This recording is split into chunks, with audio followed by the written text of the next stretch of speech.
საქართველოს მართლმადიდებლური ეკლესიის დარბევა 1921 წელს დაიწყო და 20-ან 30-იან წლებში დიდი ინტენსივობით გრძელდებოდა. დაენგრა, დაიხურა და გაიძარცვა ეკლესია-მონასტრები. მღვდლებს აუკრძალეს მსახურება. საბჭოთა ხელისუფლება ებრძოდა ბავშვების მართლმადიდებლურად მონათვლას. ნათლობის შემთხვევაში მკაცრად ისჯებოდნენ მღვდლები, ბავშვის მშობლები, ნათლიები. მიუხედავად დიდი საფრთხისა, ბევრი მღვდელმსახური განაგრძობდა უფლისგან დაკისრებული მისიის აღსრულებას. ეს კი უმეტეს მათგანს სიცოცხლის ფასად დაუჯდა.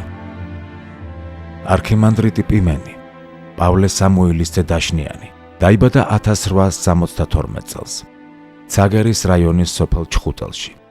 ის მღვდლის შვილი იყო. პავლე დაშნიანი თავიდან ბერად აღიკვეცა, ხოლო შემდეგ აყვანილ იქნა არქიმანდრიტის ხარისხში.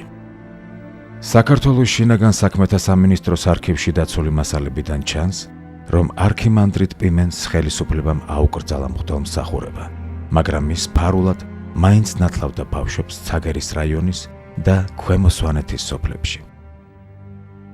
ნათლობას პირადად არ ესწრებოდნენ, მაგრამ შვილებს ანათვლინებდნენ თანამდებობის პირებიც.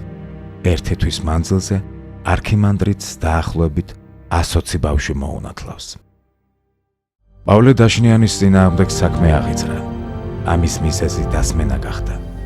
სოფლის ერთმა მცხოვრებმა დაასმინა მეზობელი, რომელმაც ბავშვი ფარულად მოანათვლინა. პავლე დაშნიანის მიერ ბავშვის მონათვლის ფაქტი დადასტურდა. არქიმანდრიტს უმთავრეს ბრალდებად ფარული მღვდელმსახურება, ბავშვების მონათვლა წაუყენეს. საბჭოთა კანონმდებლობით მღვდელმსახურება, მათ შორის ნათლობა, აკრძალული არ იყო. ამის დასტურად არქიმანდრიტს ქუთათელ-გაენათელი მიტროპოლიტის სიმეონისაგან საგანგებო დოკუმენტი ჰქონდა მიღებული. ესე ეძლევა ცაგერის რაიონის სოფელ ჩხუტელში ცხოვრობს არქიმანდრიტ პიმენს, იგივე პავლე დაშნიანს, მას შინა, რომ იგი ამჟამად ირიცხება ქუთაის-გაენათის ეპარქიაში მოქმედ კულტის მსახურთა სიაში და აქვს უფლება შეასრულოს ყოველი მღვდელმსახურება მორწმუნეთა სურვილის და მოწოდების თანახმად.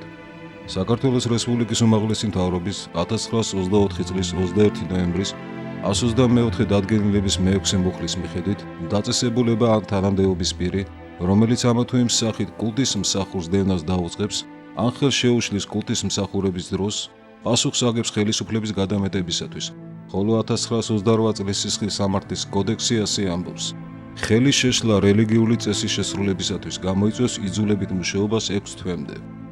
მანდატი ესე ეძლევა მას, არქიმანდრიტ პიმენს, პავლე დაშნიანს, ხელისმოწერითა, ჩემისათა და დასმითა ღერბისათა 1935 წელსა აპრილის 16 დღეს. ამ დოკუმენტის გასაბათილებლად პავლე დაშნიანს მღვდელმსახურების გარდა სხვა ბრალდებებიც წაუყენეს. 1937 წლის 10 ოქტომბერს საქართველოს შინაგან საქმეთა სახალხო კომისარიატის ცაგერის რაიონული განყოფილების ოპერწმუნებულმა ჭაბუკიანმა არქიმანდრიტ პიმენის საქმე განსახილველად გადასცა საქართველოს შინაგან საქმეთა სახალხო კომისარიატის სამეულს. პავლე დაშნიანის საქმე სამეულმა 1937 წლის 27 ნოემბერს განიხილა.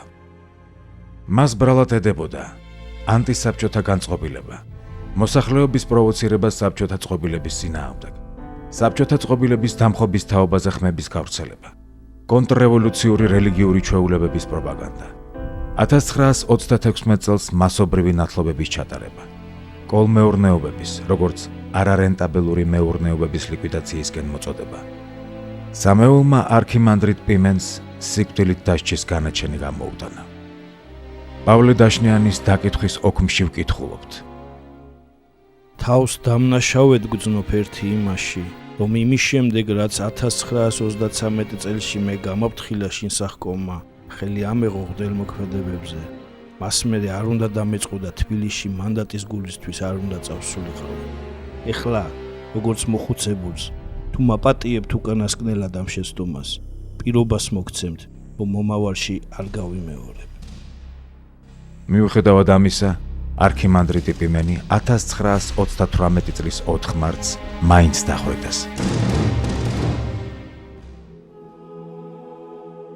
მან სისხლიანი ტერორის პირობებში შეძლო პირნათლად აღეზრულებინა ვალი უფლისა და ხალხის წინაშე. პავლე დაშნიანი მამაცი და შეუპოვარი ადამიანი იყო. კარგად იცოდა, თუ რა მოჰყვებოდა მის მიერ მღვდელ მსახურებას. არქიმანდრიტმა თავი გაწირა.